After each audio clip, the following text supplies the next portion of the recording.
Good morning and Happy New Year. This is Charles with the Columbia Basin Herald. And here's our news roundup for Wednesday, January 3rd, and a little bit of what's going to be in our newspaper today. After an alleged thief's decision to steal money out of a woman's purse 2 days before Christmas was made public by Moses Lake Police last week, the suspect returned a large amount of the stolen money and apologized. On December 23rd, a woman reportedly lost her purse at a Moses Lake grocery store and upon returning to the business discovered a large amount of money was missing from the purse.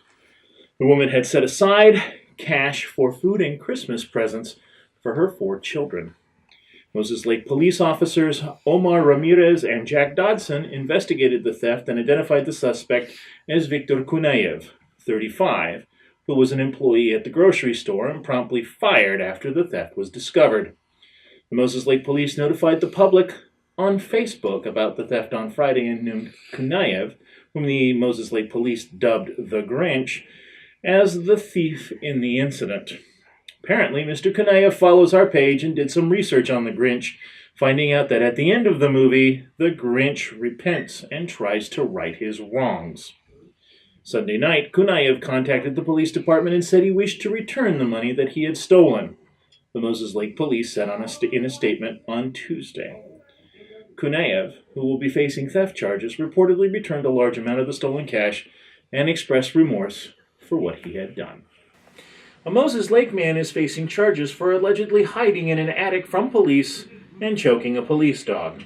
Grant County prosecutors charged Paul Gomez, 57, of Moses Lake, in Grant County Superior Court with escape of community custody and obstruction of a law enforcement officer.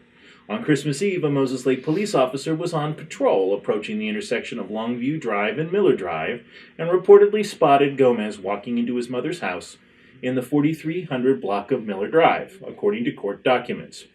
Because of previous contacts, the officer knew of at least 2 other people who have violent pasts who were possibly inside the Miller Drive residence. Backup was requested and arrived at the location, including Grant County Sheriff's Office K9 Deputy Chica, and the house was surrounded. Gomez refused to come out for police. Chica was sent in. Gomez allegedly choked the dog and received some lacerations to his head and right ear and was transported to Samaritan Hospital in Moses Lake for treatment. That's what you get when you wrestle with a police dog. And speaking of police dogs, one of the Grant County Sheriff's Office's 4-legged deputies is a little bit safer out in the field now after receiving a protective vest. The Sheriff's Office says K9 Deputy Edo received a bullet and stab protective vest through a donation from Vested Interest in K9s, Incorporated, a company based in East Taunton, Massachusetts. The vest itself is sponsored by Newcastle resident Shanna Green, who is embroidered with the words, "Born to love, trained to serve, loyal always." Vested Interest is a nonprofit organization that has a mission to provide bullet and stab protective vests and other assistance to police dogs across the country. Since the organization was established in 2009, Vested Interest has given more than 2,600 protective vests to law enforcement dogs in every state via private and corporate donations. And with the arrival of Thanksgiving and Christmas, charitable projects, donation drives, efforts to help the less fortunate go into overdrive. But eventually Christmas is in the rearview mirror and attention turns to other things. The outpouring of Christmas charity resonates long after the holiday season is over. Donations at Christmas help get us through the rest of the year, said Scott Kilpatrick, financial manager of the Moses Lake Food Bank. But December donations eventually run out. People are hungry year-round, Kilpatrick said, quoting Food Bank Director Penny Archer. In this time of year, local food banks need food suitable for cold weather, according to Mike Donovan, director of the Ephrata Food Bank. That means soup and stew, canned chili and pasta, stuff they can warm up, Donovan said.